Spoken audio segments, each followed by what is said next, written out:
Kate from Australian Women in Beekeeping. I'm here with Laura Ferguson, who's all the way from America. She lives in Southern Oregon and she's here in Australia, about to go home tomorrow. She's been to the New South Wales conference, the Amateur Beekeepers Association conference, and gave a talk at the conference there. So Laura, I'd like to welcome you to Australia. And how did you find the conference? It was amazing. It was so warm and welcoming, and it was a really wonderful design of the art and science of beekeeping. So they had a lot of really great university science, and they had artists there. They had an incredible photographer there, and even the lady that made the stamps for Australia, she was there describing her process, her quite extensive process of how she came to create those stamps. So it was, Is that the native bees? yes, The native bee stamp collection? yes. And I learned Wow. a ton about how much Australia loves your native bees, Yes. because you can keep them, and the carbonaria. And somebody said, why do you think they like carbonaria so much? And he said, because it sounds like a good pasta dish. Oh, that's fantastic. Well, just a little bit of a backstory about you, Laura, that as I said, you're from Southern Oregon and that you are the instigator and facilitator of the College of Melissae, which has been running for 7 years. And that's actually how I met you. And that you have been to Italy before you came to Australia to the conference, The Planet Within, and that you have also been to Apimonda, and you're involved with World Bee Day with that. Is that correct? Mm-hmm. Yeah. I love traveling the world, talking about this really special approach to understanding our relationship with bees. And it's been, and Apimondia was a real highlight because it was a scientific congress of beekeeping in Istanbul in 2016 in Turkey. And so that was really wonderful to bring the sacred bee to the forefront of a world event at the home of where sacred beekeeping really, I think, was really anchored for thousands and thousands of years. And this year it's going to be in Montreal. Wow. So, anybody interested, that'll be in September in Canada. Wow. You don't have to deal with our American borders. You'll get to go to Canada. It's a nicer country. Oh, would you just like to give us a little bit of a backstory about how did your interest in bees start, and how did it lead on to the College of Melissae? Where did it all start for you? Well, that's a good question. I think it was actually, I was around maybe 9 or something, very young, and we were at a museum, and the museum had an observation hive in it. I was supposed to find the queen, and I couldn't find the queen.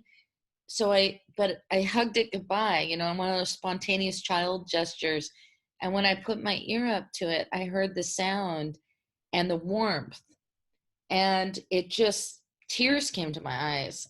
And it was like a spiritual experience. And then, fast forward like 30, 40 years, however long it was. And I got my first hive. I realized that I wanted to do art, bees, and ceremony.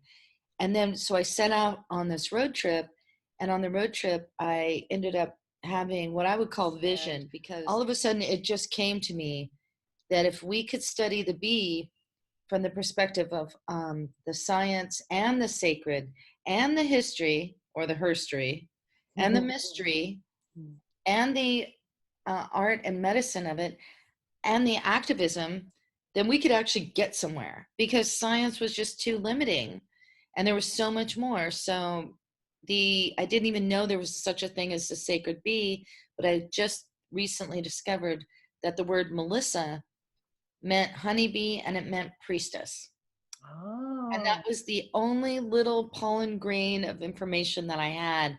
And wow, you think there's a lot about science about bees, it's equivalent in all these other ways. And so your background that led you to create the Melissae course, that's because you're very interested in history? Yes. My degree is in anthropology and religious studies. Right. And so I've always been a seeker, but I've never really believed a religion until I found out about Native American, earth-centered, indigenous religion. And then it's really exciting to find out that European bees are actually a European indigenous shamanic animal. And Oh, so there's an entire culture, a very sophisticated and beautiful culture and set of myths and stories that are very similar to Native American natural stories. It's just from the honeybee, that the honeybee is a shaman. It's actually literally a world at this point, a universal messenger from the earth. Everybody knows, from the youngest child to the oldest man, everybody knows what a honeybee is and that there's something going on with the earth because of what the honeybee's telling us. So I just realized, like, as a deep environmentalist, I I said that like a spiritual person, like, environmentalism is my spirituality, so as a deep environmentalist, I was just like, realized that this was a messenger for the world, that if we could be like a beehive and think about the earth like the bees do the queen bee, we could really make some changes. is that the kinship that you refer to? The kinship with the bee, yeah, and also like animal communication and how they speak to us personally. They actually really develop, as we all know that are beekeeping, we develop a personal relationship. Like, don't underestimate the power of that intimacy. It's very real and it's very vibrant and important. And we all feel it. We just, our scientific, financial, money oriented, chemical oriented brains don't think about it in the same way, as because we're just like loaded with this other cultural perspective, but yet we feel it. So don't underestimate that intimacy, is kind of what I've discovered and began to teach about. Okay. So what was the message that you brought to Australia? And what did I bring? I just brought like an overview of what the college themes and theories are, and told a couple stories and just tried to reawaken this concept. And it was an amazing response. People wanted to pull me toward them and say, I feel it too. So it was a much more like, it just was people wanted this. And it was amazing. Men and women both were really appreciating it. And it was a real beautiful, warm reception. And I'm coming back. So great. So when are you coming back? Well, about 3 or 4 groups are interested in having me come back as different types of workshops, or maybe speaking at other conferences. So maybe it'll be next year around this time. Fantastic. Yeah. So you and I have spoken earlier, and I'm quite fascinated to hear more about your 12 steps chemical addiction program. Oh yeah, that's, bottom line is that that I'm opening my computer so I could read it, but bottom line is that I think that what we have going on in the world is a chemical addiction problem.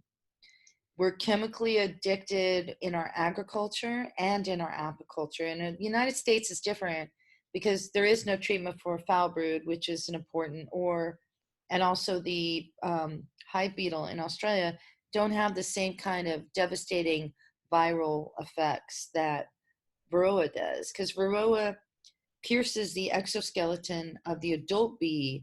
They don't just feed on the larva. They actually infect the larva and the adult bee with viruses, and that vector spreads the viruses. That, and I really have to give you a forewarning about the almonds. 90% of our bees go to the almonds because almonds can only be pollinated by Apis mellifera.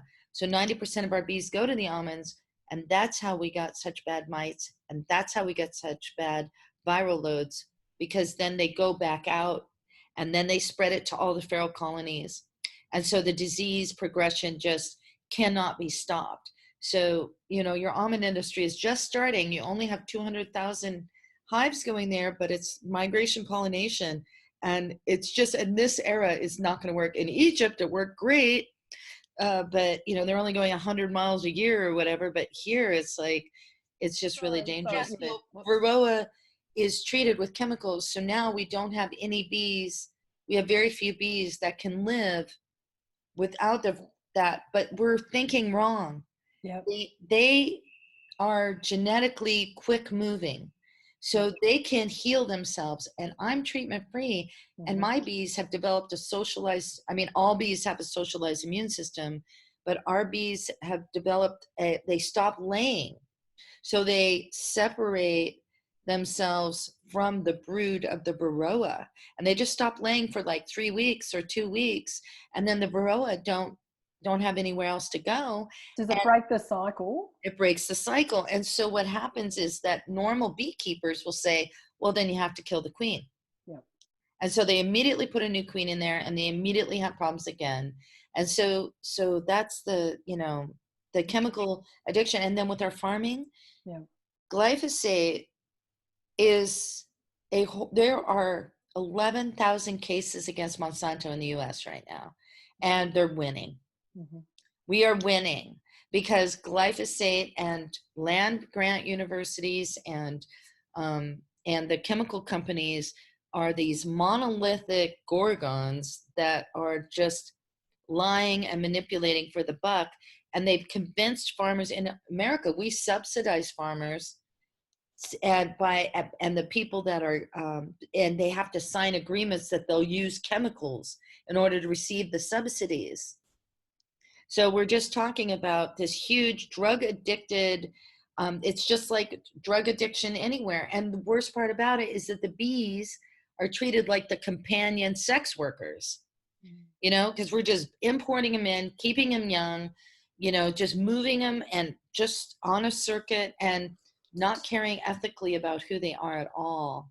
So chemical addiction, it's like we've got the pushers in office, and it's a mafioso. And so there's a 12-step program, to get out of chemical addiction and go organic and do it 1 yard at a time, and we can do this. And you're really lucky because you have forage, because you have a low population in this country, because your population densities are in cities and then lots of rural areas. Your agriculture is mixed up with the bush. So you have this opportunity for the species. But if we do migratory Apis mellifera, you're going to lose your pollinators. You're going to lose your native pollinators, and then you're going to lose your bush. The bush country will begin to fail.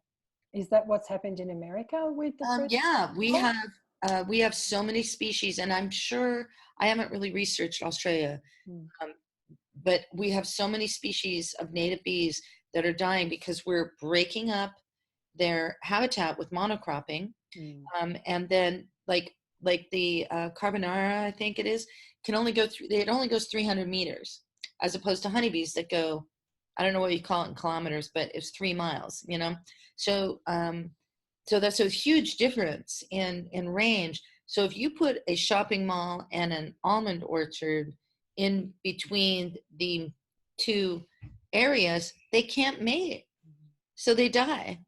They die like species death. It's not just like an individual death. It's like species death, so it's really, you're really lucky. You have an opportunity, follow these bad examples of the big brother in the Orwellian sense over here, because in the States, it's just, it's a lesson in a disaster. And I had no idea that you guys were doing almonds. I thought that was a uniquely American problem. But that's why we're importing bees.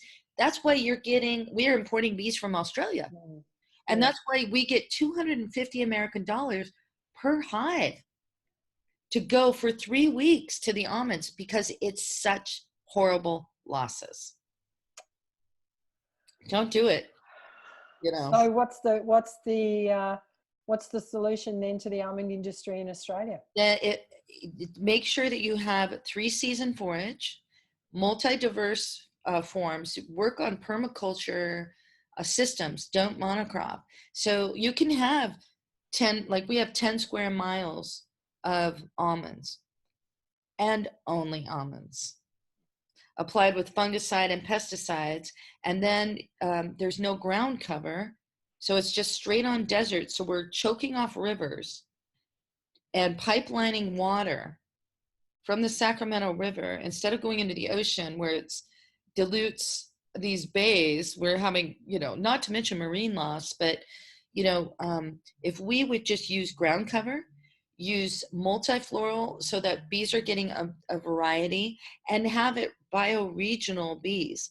So have industries there that are building up their bees through a massive level of three-season forage, and then just keep the bees going, but we're having people that are moving 100,000 hives or 10,000 or 50,000 hives from New York to California in semi-trucks up and over the mountains. So just switch the model. And the World Health Organization says that the only way we're going to, quote unquote, save the planet and feed the people isn't through greenwashing, GMOs, and glyphosate use. It's through small-scale, localized organic farming. And the same should be said about bees. Okay. Small-scale, localized beekeeping. Okay. Just have all the neighbors come, and it's a big party, and everybody brings their bees, and they all have them numbered, and everybody has a party, and and everybody brings their bees, and it just locally, and then have the honey festival, and it's just to bring it back, don't lose it. Okay. Yeah. Okay. And what's your message to hobby beekeepers in Australia? That you will be the ones that can find the mites, because commercialized beekeepers cannot inspect their bees. And if you do get the varroa mite, treat it like AFB, eradicate. But do not treat it if it is here to stay and it starts to be like, well, it's here, it's not going anywhere. Don't medicate. Allow the bees to die. And, I don't know, you have a much more intimate relationship with your stingless bee, but I believe that what we could have and should have done, and I'm seeing it in Jamaica and in Peru, where the bees are not treated with chemicals because they can't afford it or it's not accessible, their bees are still thriving. They end up surviving. They get the ones that can't handle varroa die, and the ones that can survive. So moving in. They call that, it's got a name where the genes switch on. Yeah, epigenetic. Yes. And for honeybees, it's not just the genetic, it's the socialized behaviors. Okay. So you're right, it is genetics, because what they'll do is the ones that are able, yes, you're right. Epigenetics is the environment forces the genes to move, to be, but they'll develop, they can learn, just like they can go through a maze. They can be like, screw this, we don't want this here, let's stop doing it, and increase their behaviors and teach it. But they're not going to teach it if we're pinching the queen every year. Then that behavior is lost. So that's the other thing. Stop pinching. Let swarms happen. Stop resisting. Just like how many women do real well if they have a chastity belt on? How long are you going to be happy and healthy if you're wearing your chastity belt? No, go get some and enjoy life and fly. Like the flying of the queen. There's rumor in the sacred beekeeping circles that to fly is to expose the queen once a year to light, and that light activates her ovaries and also gives that body a sense of we are one body. It gives her swarming, gives that organism the sense of unity. And so who's to say that isn't just as important as nutrition and placement and how we manage, how do they feel about themselves? I think it's finding the balance, like we have biosecurity requirements here in Australia, probably like you do in America. And it's finding the balance with that too. You're way better at it here. You're way more informed, because we'll do anything for a buck, So, and we've already had this super expansive mentality of anything we want, we can have, and anywhere we want to go, we can go. And so we've done a lot of these. That's the model, is the destructive model, whereas your biosecurity is way serious. Your visa, your all the things you have to do, way more serious than the United States. We're getting more serious.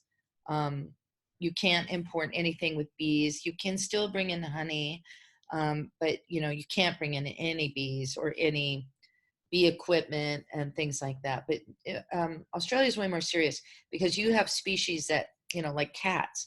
Yeah, cats will kill all the flightless birds. So you guys have this awareness of invasiveness, and we just don't. Okay. Yeah. So there's hope. There's hope for America. There's hope for Australia. I don't know if there's not according to what I've seen. Fingers crossed, Australia won't follow. You never know. Yeah, you never know.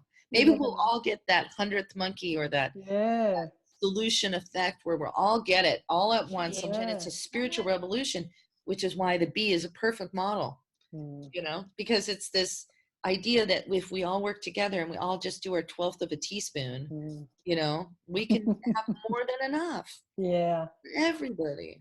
Also, too, can you just explain briefly about your College of Melissa course that you run? Yeah, I'm running a little deal for Australians. If I could get 5 or 6 people in, I'm running a half price deal for Australians, but it's an online course. It runs 10 months and you take it for 2 years.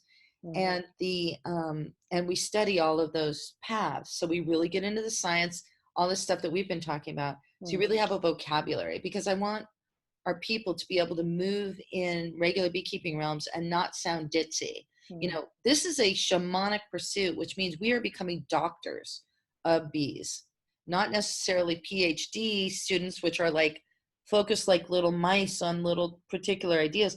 We are more like liberal, like a PhD and a liberal sciences degree kind of. And that's how I've designed it to be that, like that as an example of college course. And then we study the sacred, which is what are the principles that make it unviolatable, like why we should not violate these principles. And science just takes us there. You start looking at it scientifically, that science becomes a metaphor for the sacred. And then the history, which is actually the herstory of cultures around the world. We're studying all the time different cultural perspectives, your own personal relationship. Science has proven that it changes our brain waves, and cultures around the world, their medical colleges started, and their shamanic relationship with the earth started from bees. And then the apotherapy element, which is actually like 15 or 16 products out of the hive, not just the top 6. And then activism, because that what you love, you protect. Wait, your activism project was Australian Women in Beekeeping. You did. I think you either started that or started a LinkedIn group. I remember that was your Facebook. Yeah. Mm-hmm. So with your course that you run, do you also touch on the practicalities of beekeeping, or are you absolutely methodology? The first 2 months are all the and we have different methodologies that we've developed because we're developing a personal relationship. Use a feather instead of a brush. Do you have to use smoke? Those kinds of things. And we meet twice a month. And the American one has, the students have grown to have a week. Every other week they have meetings, and every other week we have class. So it's become this really nice culture. So, and I'm running a Southern Hemisphere one, so we can do it in your time zone. So you don't have to do it at 6 in the morning. Yeah. And when are you planning on doing this? It's opening up in August. So I'm taking enrollment now. So I'm trying to do it in your winter.